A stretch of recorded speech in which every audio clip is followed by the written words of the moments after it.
आपका बहुत बहुत स्वागत है एक बार फिर से मेरे चैनल में। जो मैंने लास्ट वीडियो बनाया था उसमें मैंने hard and soft acid and basis के बारे में आपको इंट्रोड्यूस कराया था, उसके डिफिनीशंस बताए थे।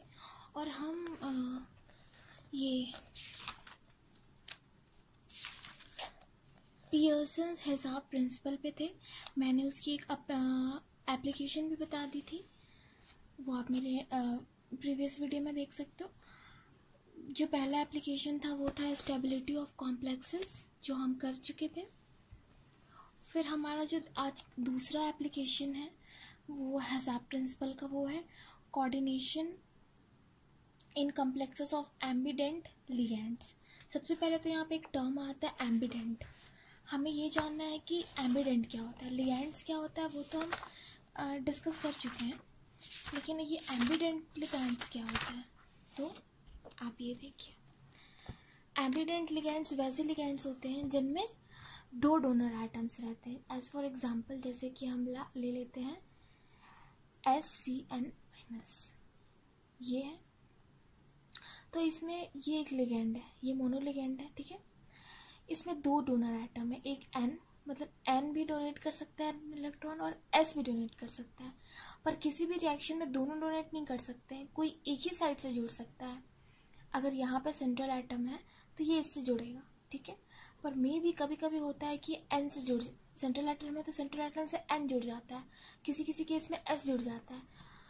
तो किस केस में N जुड़ता है, किस केस में S जुड़ता है, वो हम देखते हैं कि जो भी हमारे वो hard acids prefer to coordinate with the harder an atom. हाँ, जो हमारे हार्ड एसिड्स हैं, लिगेंड्स हमारा क्या होता है हम समझिए। लिगेंड्स जो हैं वो हमारे, उनको हम लोग एज अ बेस कंसीडर कर रहे हैं इस चैप्टर में, क्योंकि लिगेंड्स और सेंट्रल एटम को लेकर ही वो हमें डिफाइन कर रहे हैं एसिड और बेसिस को, है ना। तो जो हमारे जैसे कि मोनोलिगेंड है, जो S से S भी डोनेट कर सकता है और N भी डोनेट कर सकता है, दो डोनर एटम्स है उसमें। तो जो हमारे हार्ड एसिड होते हैं जैसे कि कोबाल्ट, निकल, Cu, Zn, ये सब, तो ये जो है N वाले ग्रुप से जुड़ते हैं, मतलब N उनको डोनेट करता है। क्यों करता है, N वाले से ही क्यों जुड़ते हैं ये, क्योंकि ये हार्ड एसिड्स है और जो हमारा N है वो हमारा हार्ड बेस है ना, इसलिए। और हार्ड एसिड हार्ड बेस जुड़ते हैं अकॉर्डिंग टू हिसाब प्रिंसिपल। तो इसलिए N उस टाइम पे डोनर एटम होता है जब उसके सामने एक हार्ड एसिड होता है, एग्जाम्पल निकल, कोबाल्ट, कॉपर, Zn, etc। अब देखते हैं कि S से कब जुड़ता है, तो S से तब जुड़ता है जब उसके सामने कोई सॉफ्टर बेस होता है, कोई सॉफ्टर एसिड होता है। जैसे कि आप RH ले लो, PD ले लो, प्लैटिनियम, पैलेडियम, रोडियम, ये सब ले लोगे। तो क्यों, क्योंकि सॉफ्ट एसिड सॉफ्ट बेस से जुड़ता है और हमारा S जो है वो सॉफ्ट बेस है, और जो हमारा सॉफ्ट एसिड है वो हमारा ये PD, PT और RH, ये सब में है। तो ये एक एप्लीकेशन हुआ, क्योंकि हम एसिड बेस के कॉन्सेप्ट से ये जान सकते हैं जो हिसाब प्रिंसिपल है, क्योंकि हिसाब प्रिंसिपल ने क्या बताया कि जो सॉफ्ट है वो सॉफ्ट एसिड के साथ करना चाहेगा, जो हार्ड बेस है वो हार्ड बेस के एसिड के साथ कॉम्बाइन करना चाहेगा। तो उस हिसाब से हम एमिडेंट लिगेंड्स का ये भी देख सकते हैं कि अगर कोई एमिडेंट लिगेंड्स हम यूज़ कर रहे हैं तो इसमें कौन सा डोनर एटम यूज़ हो रहा है उस रिएक्शन में। अगर हम हार्ड एसिड ले रहे हैं तो N उस टाइम पर डोनर एटम होगा, और अगर हम सॉफ्ट ले रहे हैं एसिड तो उस टाइम पे S होगा। तो ये एक एप्लीकेशन हुई। तीसरी एप्लीकेशन हुई classification of acid and bases as soft और हार्ड। अब हम कोई एसिड ले लेंगे, बट हम ये नहीं जानते हैं कि वो एसिड जो है वो सॉफ्ट है कि हार्ड है। तो हम क्या करेंगे, हम एक दूसरा कोई भी बेस ले लेंगे, है ना, क्योंकि हमें एसिड पता करना है।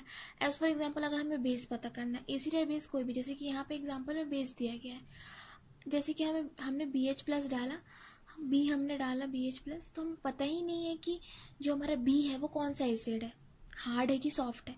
तो हम कौन सा बेस है, हार्ड है कि सॉफ्ट बेस है।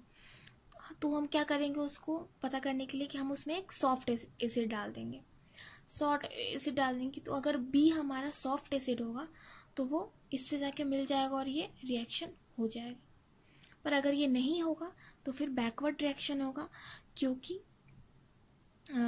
हार्ड एसिड अगर ये हुआ, सॉफ्ट बेस नहीं हुआ, अगर ये हार्ड बेस हुआ तो क्या होगा कि रिएक्शन फॉरवर्डली डायरेक्शन में नहीं मूव करेगा, क्योंकि हार्ड बेस और सॉफ्ट एसिड नहीं कर सकते हैं रिएक्शन अकॉर्डिंग टू हेज़ार्ड प्रिंसिपल। तो हमारा बैकवर्ड रिएक्शन फेवर हो जाएगा, है ना। तो ये है एक प्रिंसिपल। उसके बाद चौथी एप्लीकेशन है पॉइजनिंग ऑफ मेटल कैटलिस्ट। इसमें क्या होता है, जो मेटल्स होते हैं central atoms, as for example Ni, platinum, palladium, chromium, molybdenum, ये सब सॉफ्ट एसिड्स माने जाते हैं, है ना। तो ये पॉइजनड हो जाते हैं कार्बन मोनोऑक्साइड से, हाइड्रोकार्बन से, जो कि एक्चुअली क्या है, सॉफ्ट बेसिस है। मतलब हम जानते हैं कि सॉफ्ट एसिड का इंट्रैक्शन सॉफ्ट बेसिस से ही होता है, और जो ये सॉफ्ट एसिड्स हैं NiPT, Cr, ये सब एज अ कैटलिस्ट काम करते हैं, बट इनको पॉइजन कर देता है हमारा सॉफ्ट बेस, मतलब उनके साथ रिएक्शन कर देता है और उनके फ्री सरफेस को ऑक्यूपाई कर लेता है, जिसकी वजह से वो वहाँ पे सबस्ट्रेट नहीं जुड़ पाता है और वो सबस्ट्रेट प्रोडक्ट में कन्वर्शन नहीं हो पाता है, और उनकी जो कैटालिटिक एक्टिविटी है वो लूज हो जाती है। फिर जो हमारा पांचवा एप्लीकेशन है वो occurrence of ores and minerals. तो ओर्स वो होता है जहाँ पे हमें कोई भी पार्टिकुलर मेटल मिलता है, जैसे कि हाँ सल्फर का ओर, मतलब जहाँ से वो पार्टिकुलर मिनरल हमें मिलता है, वो हमें पार्टिकुलर सब्सटेंस हमें मिलता है भाई इन कंबाइंड फॉर्म या फिर इन आइसोलेटेड फॉर्म, उसको हम उसका ओर बोलते हैं। तो यहाँ पे जो हार्ड वो होते हैं एसिड्स होते हैं, उनका जो ओर होता है, मतलब किस फॉर्म में वो पाए जाते हैं वो अपने ओर में, तो ऑक्साइड के फॉर्म में, कार्बोनेट के फॉर्म में और हैलाइड्स के फॉर्म में। क्यों? क्योंकि जो हार्ड एसिड्स हैं वो इन फॉर्म में क्यों पाए जाते हैं, क्योंकि जो कार्बोनेट्स है और जो हैलाइड्स है, जैसे कि फ्लोराइड, क्लोराइड और जो अपना ऑक्साइड है, ये सब क्या है, ये सब हार्ड बेस है। तो और हार्ड एसिड और हार्ड बेस का तो होता ही है इंट्रैक्शन, तो इसकी वजह से जो हार्ड एसिड्स हैं वो अपने ओर में ऑक्साइड, कार्बोनेट और हैलाइड के फॉर्म में पाए जाते हैं। और दूसरी तरफ हम देखते हैं कि जो सॉफ्ट एसिड्स हैं, जैसे कि आप Pb+, CO2+, ये देखते हैं, तो ये किस फॉर्म में पाए जाते हैं कि सल्फाइड के फॉर्म में पाए जाते हैं और कभी कभी ऑक्साइड के फॉर्म में पाए जाते हैं। लेकिन सल्फाइड में ये ज़्यादा स्टेबल होते हैं इनके कंपाउंड्स, क्योंकि सॉफ्ट एसिड है तो सॉफ्ट बेस के साथ कंबाइन करता है, और जो हमारा सल्फर है वो हमारा सॉफ्ट बेस है ना। उसके बाद से theoretical basis of hardness and softness, hazard principle. अब बहुत सारी थ्योरीज आई कि हाँ हेज़ार्ड प्रिंसिपल एक्चुअली में मतलब वर्क करता है कि नहीं, वो करेक्ट है कि नहीं। तो बहुत सारे साइंटिस्ट ने अपने अलग अलग ओपिनियन दिए प्रूव करने के लिए हेज़ार्ड प्रिंसिपल को, कि हेज़ार्ड प्रिंसिपल क्यों होता है, उसका मतलब बेसिस क्या है। तो अलग अलग साइंटिस्ट ने अलग अलग चीज़ें प्रूव करी, जैसे कि इलेक्ट्रोस्टैटिक इंट्रैक्शन। इस थ्योरी से ये प्रूव हुआ कि जो हार्ड एसिड है और हार्ड बेस, उनका इंट्रैक्शन कैसे होता है। तो कोई भी हम हार्ड एसिड ले सकते हैं, जैसे कि Li+ लिया हमने, Na+ ले लिया चलो, और यहाँ पे हमने हार्ड बेस में OH- ले लिया।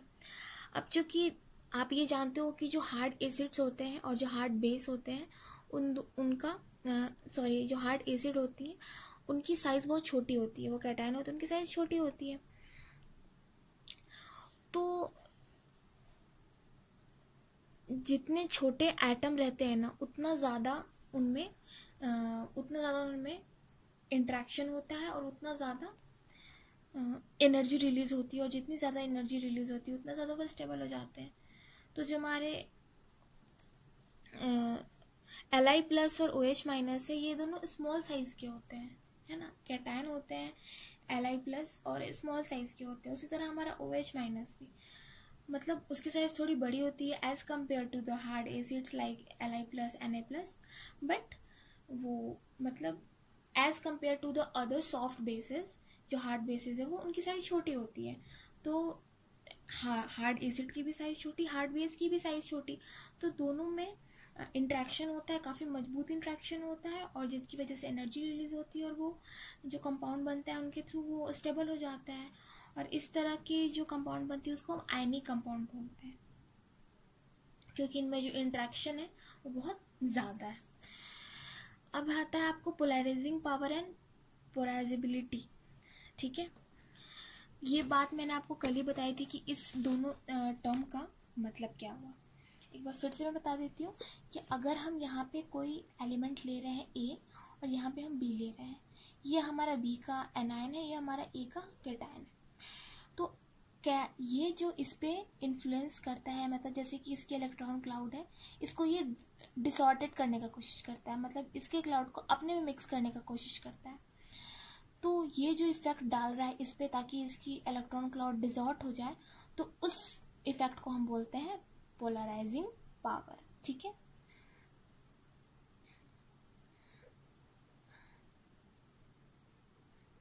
Sorry for my hand writing, actually बहुत गंदी और मैं बहुत फास्ट भी लिख रही हूँ। और ये जो बी माइनस है ये डिसॉर्ट होते जा रहा है, लेकिन किस रेट से डिसॉर्ट हो रहा है, इसको डिसॉर्ट करने में ज़्यादा टाइम लग रहा है या फिर ये इजीली डिसॉर्ट हो जा रहा है, उसको हम बोलते हैं पोलराइजेबिलिटी, मतलब उसकी एबिलिटी कि वो किस रेट के थ्रू पोलराइज उसकी इलेक्ट्रॉन क्लाउड डिसॉर्ट हो रही है। तो ये आप दोनों टर्म समझ गए। तो इस थ्योरी का यूज़ किया गया कि सॉफ्ट एसिड और सॉफ्ट बेस के बीच की इंट्रैक्शन को शो करने के लिए।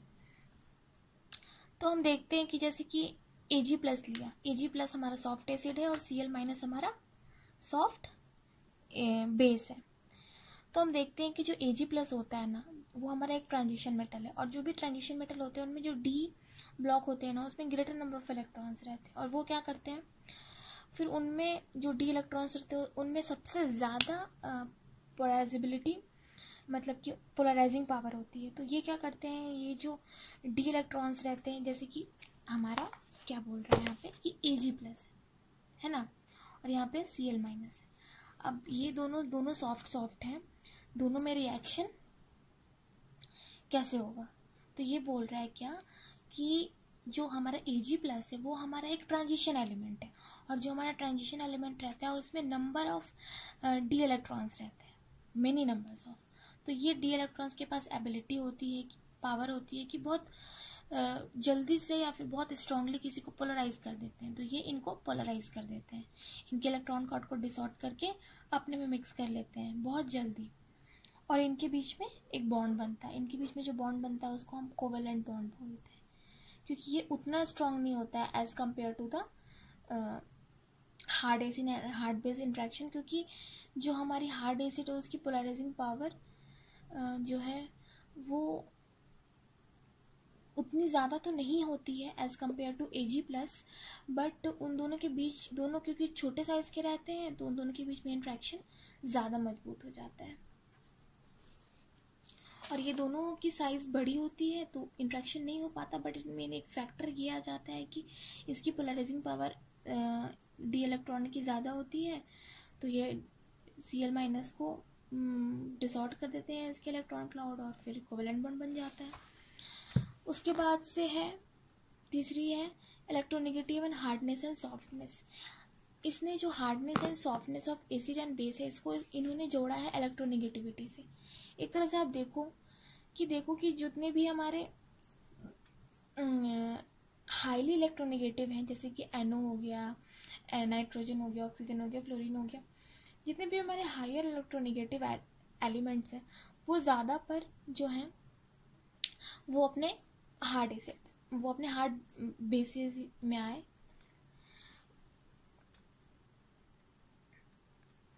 और हार्ड एसिड में भी आए, जैसे कि Li प्लस Na+, इन लोग की भी इनकी भी इलेक्ट्रोनेगेटिविटी ज़्यादा होती है, और जो हार्ड बेसिस है जैसे कि N, ऑक्सीजन, फ्लोराइड, इनकी भी इलेक्ट्रोनेगेटिविटी ज़्यादा होती है। तो मतलब कि जो जिनकी इलेक्ट्रोनेगेटिविटी ज़्यादा है तो उससे हम डिफ्रेंशिएट कर सकते हैं कि हाँ इनकी इलेक्ट्रोनेगेटिविटी ज़्यादा है, इसका मतलब या तो ये हार्ड बेस है या फिर ये हार्ड एसिड है। लेकिन जो ट्रांजिशन मेटल आयंस होते हैं जैसे कि Cu प्लस, Ag प्लस, ये सब हमारा क्या है, ये सब हमारा हार्ड एसिड है, क्योंकि इनकी इलेक्ट्रोनेगेटिविटी कम होती है as compare to Li plus जो हमारे हार्ड एसिड्स हैं उनके। सेम अप्लाई होता है बेस के में कि जो भी हमारा बेस है, हार्ड बेस है, उसकी इलेक्ट्रोनेगेटिविटी ज़्यादा होती है एज़ कम्पेयर टू जो हमारा सॉफ्ट बेसिस है उसका। तो इस इलेक्ट्रोनेगेटिविटी के बेसिस पे भी हम आराम से डिफ्रेंशिएट कर सकते हैं हार्डनेस एंड सॉफ्टनेस को। फिर आता है पाई बॉन्डिंग कंट्रीब्यूशन। जो भी ये एसिड का सॉफ्ट एसिड और सॉफ्ट बेस का इंट्रैक्शन होता है वो बहुत हद तक मतलब बहुत हद तक वो कंट्रोल में रहता है पाई बॉन्डिंग के, क्योंकि पाई इलेक्ट्रॉन्स जो रहते हैं हमारे, उसी का ये सारा खेल रहता है। पाई इलेक्ट्रॉन्स यहाँ पे बोला जा रहा है कि जो भी हमारे सॉफ्ट एसिड्स होते हैं उनके वो ट्रांजिशन एलिमेंट्स होते हैं ज़्यादा, पर उनमें डी इलेक्ट्रॉन्स रहता है और वो लूजली हेल्ड रहता है, मतलब उन पे नाइट्रोजन, उन पे जो न्यूक्लियस है उसका ज़्यादा इफेक्ट नहीं पड़ता है, जिसकी वजह से वो आसानी से रिमूव आउट हो सकते हैं और वो पोलराइज्ड हो जाते हैं और रिएक्शन कर लेते हैं। तो चूँकि ये लूजली हेल्ड रहते हैं डी इलेक्ट्रॉन्स, तो ये आसानी से इनके इलेक्ट्रॉन्स की मूवमेंट हो जाती है और हमारा रिएक्शन हो जाता है, हमारा बॉन्ड बन जाता है। तो पाई बॉन्ड का ज़्यादा कंट्रीब्यूशन भी रहता है इसमें। तो ये एक थ्योरी हो गई। अब आता है कि acid base strength and hardness and softness. तो यहाँ पे एक लाइन लिखी है कि स्ट्रेंथ ऑफ एन एसिड और base has nothing to do with the hardness और सॉफ्टनेस ऑफ द स्पीसीज। अगर कोई एसिड हार्ड है, जैसे कि हमारा जो कोई भी हम एसिड ले लेते हैं, Li+ ले लिया, Na+ ले लिया, तो वो हार्ड है। बट हम ये कैसे कर सकते हैं कि जो हमारा हार्ड बेस है वो स्ट्रॉन्ग बेस है, मतलब कि स्ट्रॉन्ग बेस वो हमारा OH- अगर हम मान रहे हैं कि हाँ OH- जो है वो हमारा स्ट्रॉन्ग बेस है, वो हमारा हार्ड बेस है मतलब। लेकिन हम ये कैसे कह सकते हैं कि वो स्ट्रॉन्ग बेस है? मे भी वो ना हो, बस ऐसे तो OH- काफ़ी स्ट्रॉन्ग बेस है, बट बहुत सारे ऐसे केसेस हैं जिसमें कि वो सॉफ्टनेस और हार्डनेस के बेसिस पे तो वो एसिड जो है वो सॉफ्ट है या फिर वो हार्ड है। अगर वो हार्ड, हम उसको एक तरह से मानते हैं हार्डनेस और सॉफ्टनेस के बेसिस पे, तो हम देखते हैं कि हेसाब प्रिंसिपल के अकॉर्डिंग कि हाँ ये एसिड जो है वो हार्ड है, तो इसको हार्ड से रिएक्शन करना चाहिए। बट देखते हैं कि नहीं, ये तो सॉफ्ट से रिएक्शन कर रहा है। तो ज़रूरी नहीं है कि अगर हम सॉफ्ट नाम सुन के हम सोचते हैं कि यार ये सॉफ्ट एसिड है तो ज़रूर ये वीक एसिड होगा, इसमें उतनी एबिलिटी नहीं होगी कि ये रिएक्शन कर पाए या फिर डिस्प्लेस कर पाए।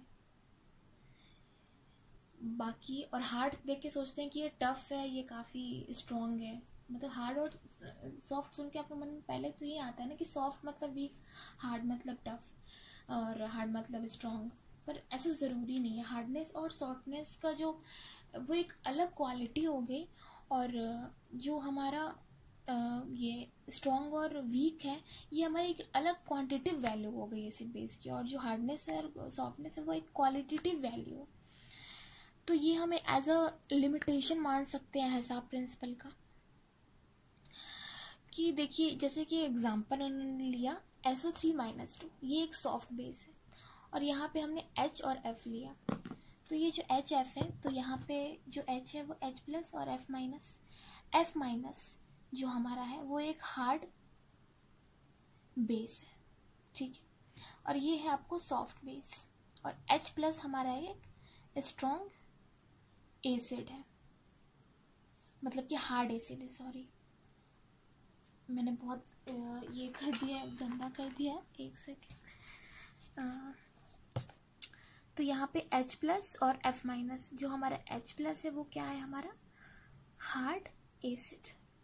यहाँ पे सॉफ्ट बेस है। According to HSAB principle, soft acid जो है must be interact with soft base.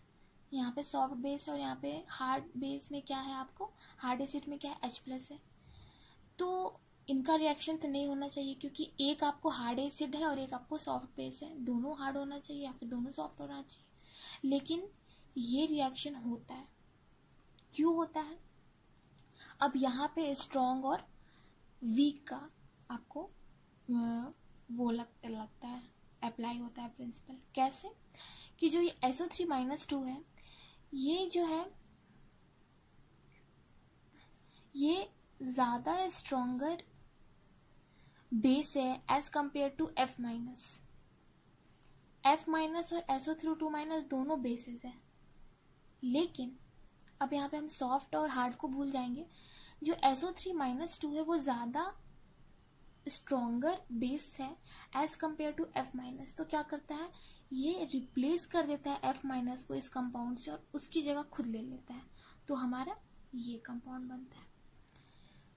तो ये जो अभी रिएक्शन हुआ बिल्कुल अलग था हेज़ार्ड प्रिंसिपल से, क्योंकि उनका कहना था कि जो हार्ड है वो हार्ड के साथ मैचअप करता है और जो सॉफ्ट है वो सॉफ्ट के साथ मैचअप करता है। बट हम यहाँ पर देख रहे हैं कि ऐसा कुछ भी नहीं हुआ, ये एक बिल्कुल अलग ही रिएक्शन हो गया।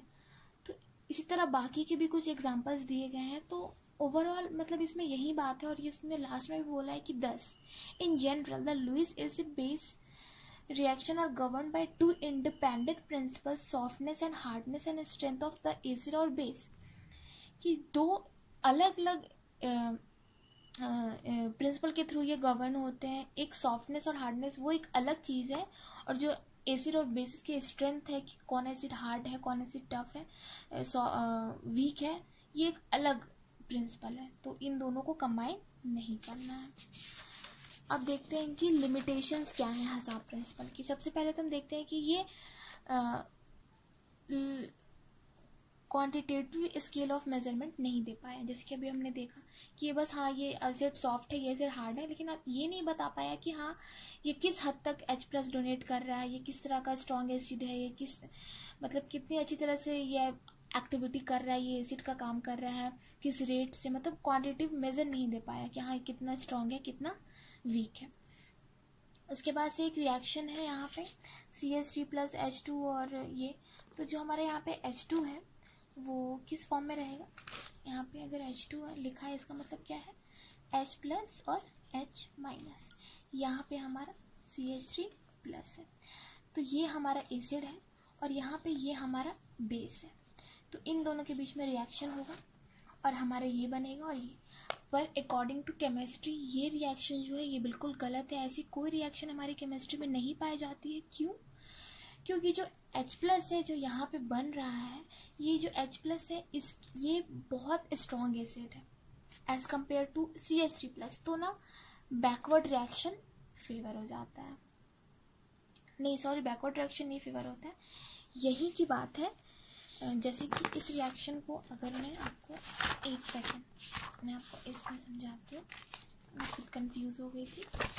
रिएक्शन क्या है कि आपको CH3+ है, H2 है, H2 की जगह पे हम लिख सकते हैं H+, H+, ये बनता है आपको CH4 मतलब कि मीथेन और H+। अब देखिए यहाँ पे ये है एसिड और ये यहाँ पे बेस है, ठीक है, यहाँ पे ये एसिड है, ठीक, ये आपको पता है कि ये एक बहुत हार्ड एसिड होता है, ठीक।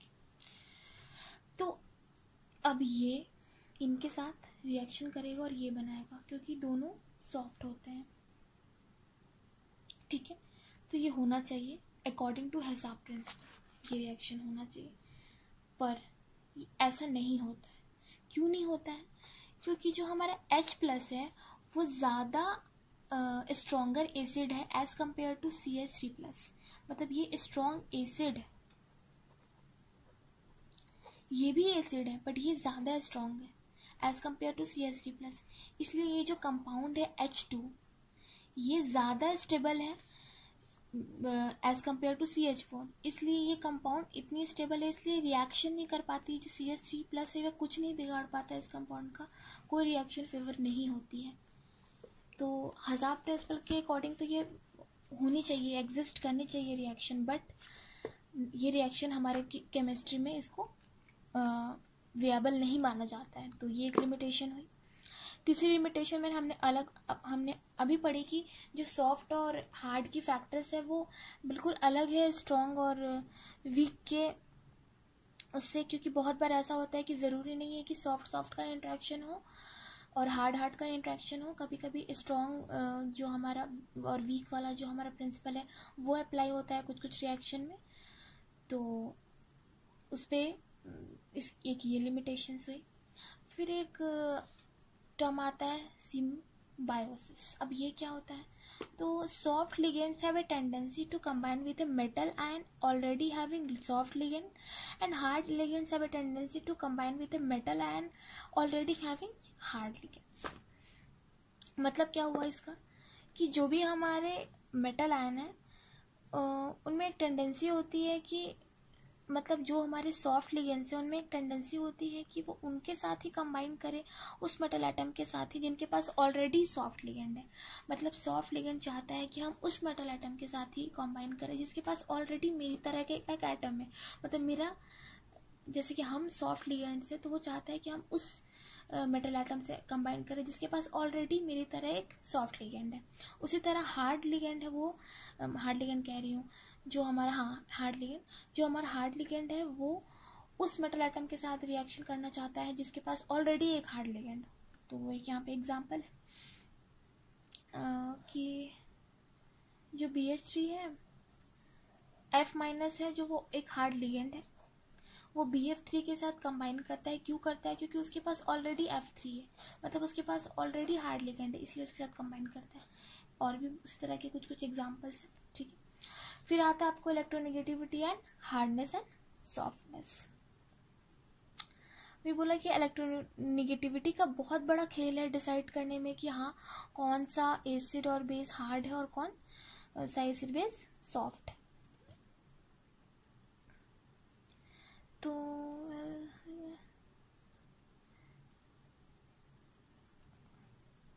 ये तो बात पहले भी हो चुकी है कि वैसे मेटल एटम जिनकी इलेक्ट्रॉनिटी कम है, उनका ऑक्सीडेशन स्टेट कम है, तो उनकी साइज ज़्यादा है, उनकी ऑक्सीडेशन स्टेट भी ज़्यादा है, पर उनके इलेक्ट्रॉनिटी की वैल्यू कम है, तो वो ज़्यादा कंसिडर होती है और इसलिए वो सॉफ्ट एसिड माने जाते हैं। तो ये बात तो मतलब पहले भी हो चुकी है, इलेक्ट्रोनेगेटिविटी डिसाइड करता है एक तरह से कि सॉफ्टनेस और हार्डनेस को। ये बात तो पहले भी हो चुकी है और किस तरह से करता है वो भी हम देख चुके हैं। अब इसमें एक रिलेशन बनाया गया है, उस रिलेशन को आप, बहुत इम्पॉर्टेंट है, आप उसको नोट डाउन कर सकते हो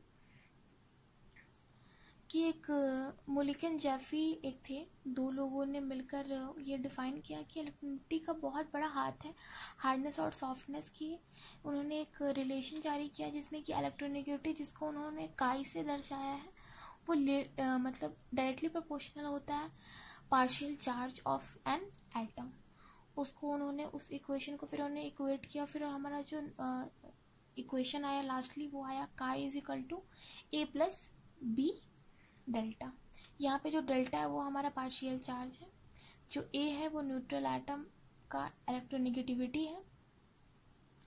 अगर वो न्यूट्रल एटम है तो उसकी इलेक्ट्रोनेगेटिविटी क्या होगी, और जो हमारा बी है वो मेज़र कर रहा है कि rate of change of electronegativity कैसे हो रही है, उसको हम लोग चार्ज कोएफिशिएंट भी बोलते हैं। तो अब ये आप नोट डाउन कर सकते हो।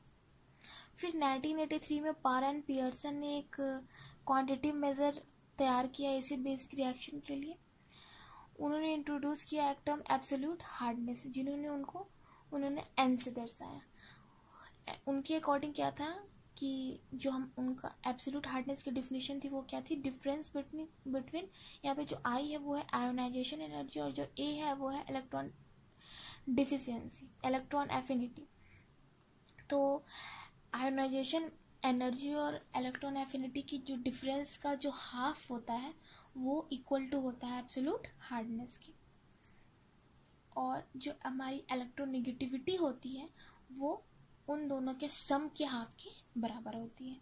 तो ये दोनों टर्म जो है, हम जो आगे हम कैलकुलेशन भी करेंगे तो ये बहुत ज़्यादा इम्पॉर्टेंट है उसके, तो आप इसको देख सकते हो। अगर कोई हम एसिड और बेस ले रहे हैं, जैसे कि एक सपोज एग्जांपल में हमने बेस यहाँ पे बी लिखा है, हार्ड बेस है, और एसिड हमने ए लिया है। हार्ड बेस और सॉफ्ट बेस अभी नहीं है, मतलब हार्डनेस हम ले रहे हैं, हार्डनेस हम निकाल रहे हैं इन लोगों का। तो हमारे जो एसिड है हम उसका जब हार्डनेस निकालते हैं तो हम क्या करेंगे कि हम उस बी स्पेसिस जो है उसका हम पहले आयोनाइजेशन एनर्जी निकालेंगे, इलेक्ट्रॉन एफिनिटी निकालेंगे, दोनों को माइनस कर देंगे, जो भी वैल्यू आएगी उसको हम हाफ कर देंगे उसको, उसके बाद से जो हमारी फाइनल वैल्यू होगी वही हमारी एब्सोल्यूट हार्डनेस होगी। उसी तरह हम बेस के साथ करेंगे। तो उसके बाद से यहाँ पे बहुत सारे टेबल्स दिए गए हैं, बहुत एटम्स की, आयंस की।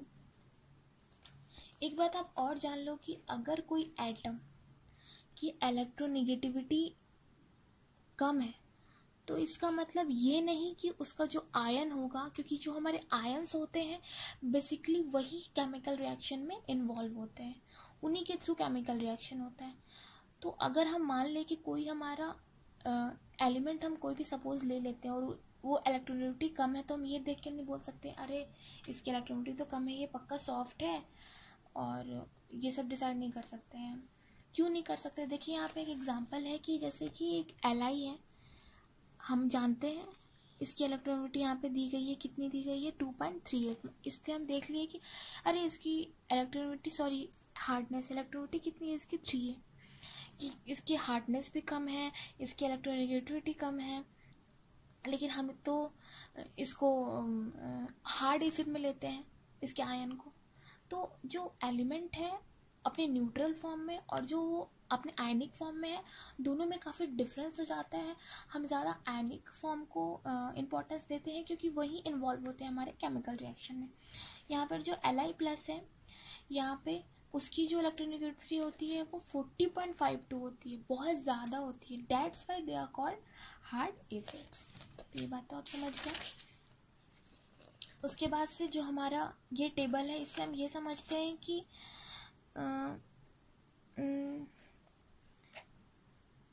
हम ये देख रहे हैं कि जैसे जैसे हम पीरियोडिक टेबल में नीचे आ रहे हैं ग्रुप में, तो हम देख रहे हैं कि जो हार्डनेस है उसकी वैल्यू कम होते जा रही है। मतलब पीरियोडिक टेबल में हम जब डाउन द ग्रुप आते हैं तो हम देख रहे हैं कि जो भी आयंस है उनकी हार्डनेस कम हो रही है, एब्सोल्यूट हार्डनेस, मतलब वो सॉफ्टर होते जा रहे हैं। उनकी हार्डनेस कम हो रही है, इसका मतलब क्या, वो सॉफ्ट होते जा रहे हैं।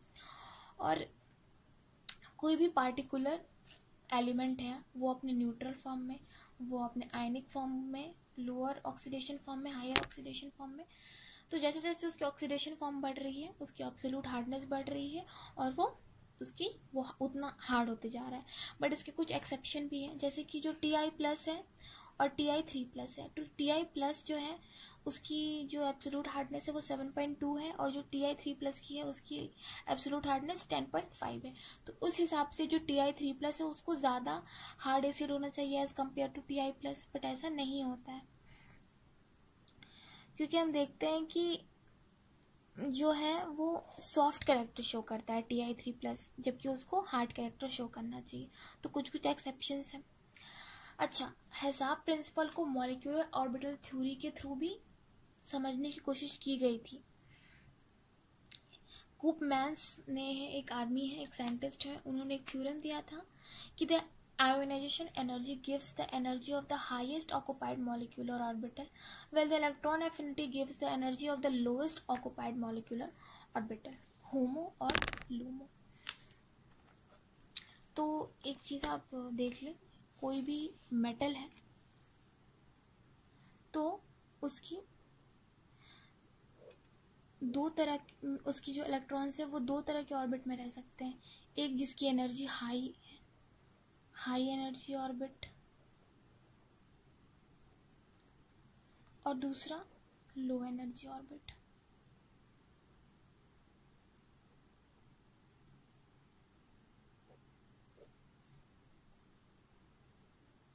तो दो फॉर्म में रह सकते हैं, ठीक है, दो ऑर्बिट्स में रह सकते हैं। तो हम जो हाई एनर्जी है इसको हम बोलते हैं होमो, शॉर्ट फॉर्म में। इसका फुल फॉर्म क्या हुआ आपको, होमो बोलते हैं, सॉरी, इसका फुल फॉर्म आपको हुआ कहाँ गया, एक second, highest occupied molecular orbital, और लोएस्ट ऑक्युपाइड मॉलिक्यूलर ऑर्बिटल को लोमो।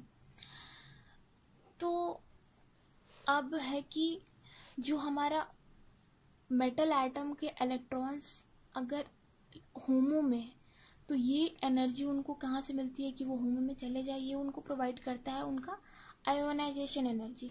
और अगर कोई मेटल इलेक्ट्रॉन के इलेक्ट्रॉन्स लोमो में है तो ये एनर्जी उनको प्रोवाइड करता है कौन, इलेक्ट्रॉन एफिनिटी के थ्रू उनको मिलती है। तो अब है कि अगर इन दोनों के बीच का कोई भी मेटल है, उनके बीच का ये जो गैप है अगर वो